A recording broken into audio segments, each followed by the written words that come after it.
Hi, Misha here, and in this second episode of Cat Wings, looking at Grumman naval aircraft, we have the F6F Hellcat. And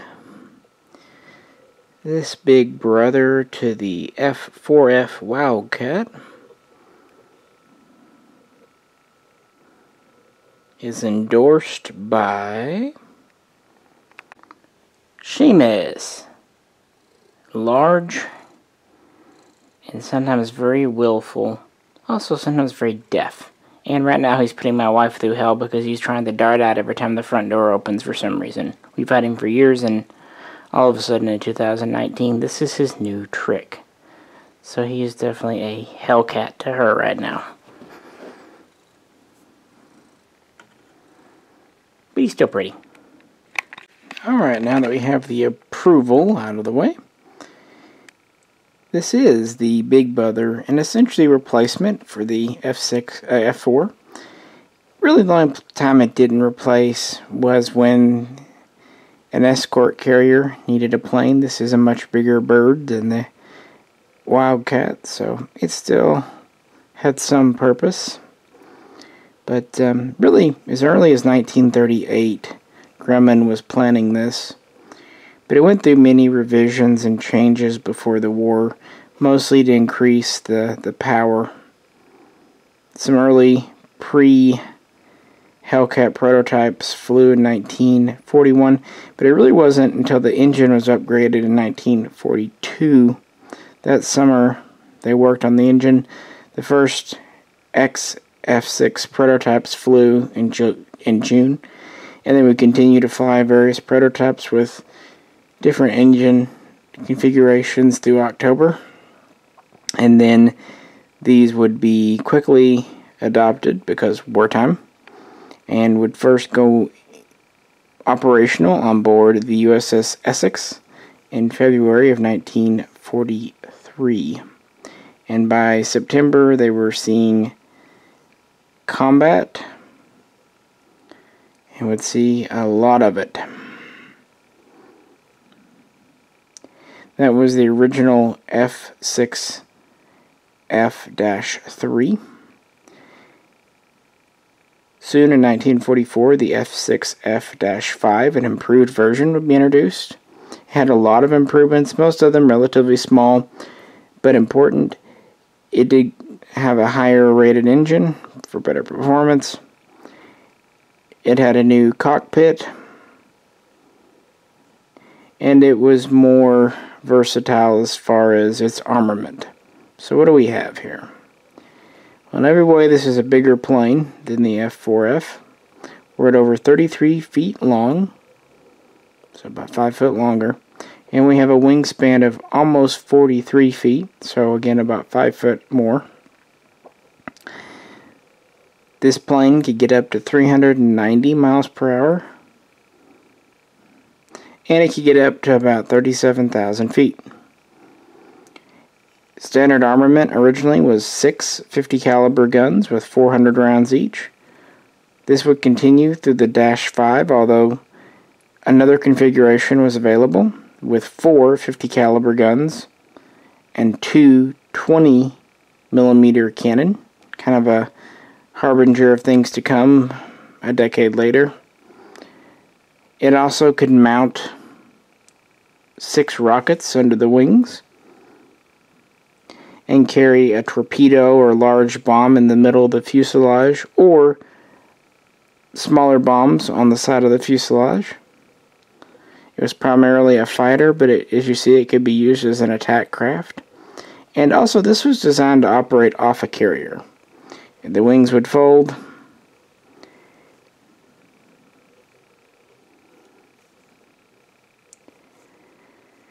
and all of that good stuff.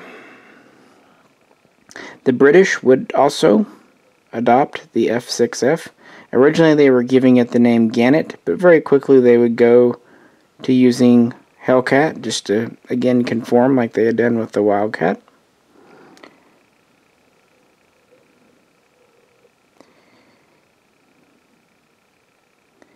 and this would be one of the most successful fighter planes in the Pacific. It was faster than the Zero. The Zero was still a little more maneuverable. It was a smaller, lighter plane, but in most other ways, the F6 would outclass it, especially when it comes to armor and durability. The plane could simply take a beating and keep on going, whereas the Zero had very, very minimal armor.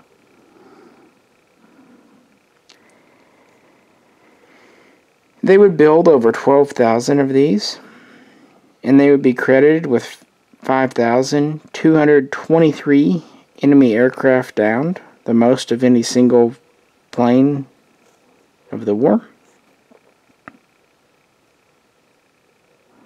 So we're quite very popular. Obviously, construction would continue through 1944, and the last F6F-5 would roll off the assembly line in November of 1945. In England, these would be quickly retired and replaced with domestically made planes.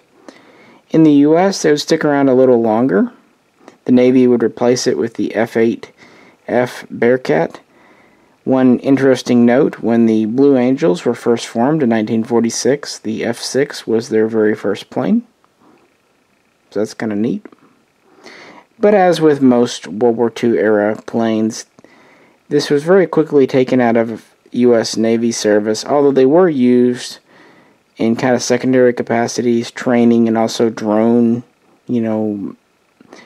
remote controlled planes in Korea a bit. But, yeah, mostly its service would end after World War II. But its size and ability to carry ordnance under the wings and even ability to mount cannon would be kind of a symbol of what was to come. Well, before we leave, I wanted to talk about this model itself. This is from Corgi. It is their Predator series. It's about 6 or 8 planes they did years ago. And when I got it, it seemed a little odd to me. If you look at the stand, how it's done, and how the plane is made, and how the ordnance is done, and it really reminds me of a Hobbymaster. But Hobbymaster's F6Fs are 1/48 scale. But it sure seems like a Hobbymaster in a lot of the details. Well, it turns out, actually, the Predator series was made for Corgi by Hobbymaster. So this is technically Corgi, but in a lot of the fine details, a Hobbymaster. I wish they actually still did a 1/72 scale Hellcat, because they do the 1/48s, but you see how big this is. Imagine it double. I mean, you wouldn't get very many on a shelf. I think 1/72 is just that right compromise between size and detail myself, but that's just me. And maybe one day they'll bring it back. They do some other 1/72 scales. They do, for example, a P40, which is pretty neat. I'd love to see them do a P38 in 1/72, although Corgi's coming out with one later this summer. Very neat model. You really can't find these. The only place I could find them that had them in stock new was Aiken's Airplanes, and I was really happy they did, because I just really wanted an F6F to go with my other Grumman. I just think it's a neat plane. Honestly, I like this more than the P-51 Mustang. Don't shoot me. It's just how I feel. It's such a big plane, though. Like, it's very tall. The fuselage is very tall. Again, it had a big engine in it, and it was well armored, and that's why I could carry so much under the wings and carry cannon. And it was designed to go against the A6M0, and I'd say they more or less succeeded quite well.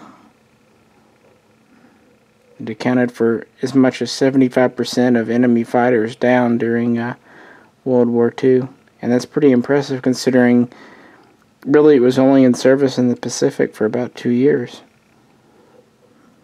It's worth also pointing out that in late 1944, the F4U was finally cleared for carrier operations, so that kind of limited the long-term viability of the F6. The F4U had a lot going for it. It was a very good plane, but it had some issues early on that they had to work out. But we'll get to that in a different series, different video. This series, Cat Wings, is on Grumman's planes, so we don't want to distract with a Vought, do we? Even though I actually do like Vought's planes, too. Alrighty, appreciate you tuning in, of course. If you could, like, share, and subscribe. And as always, please tune in again next time for more ramblings about historical vehicles. This is Misha. I'll catch you very soon next time.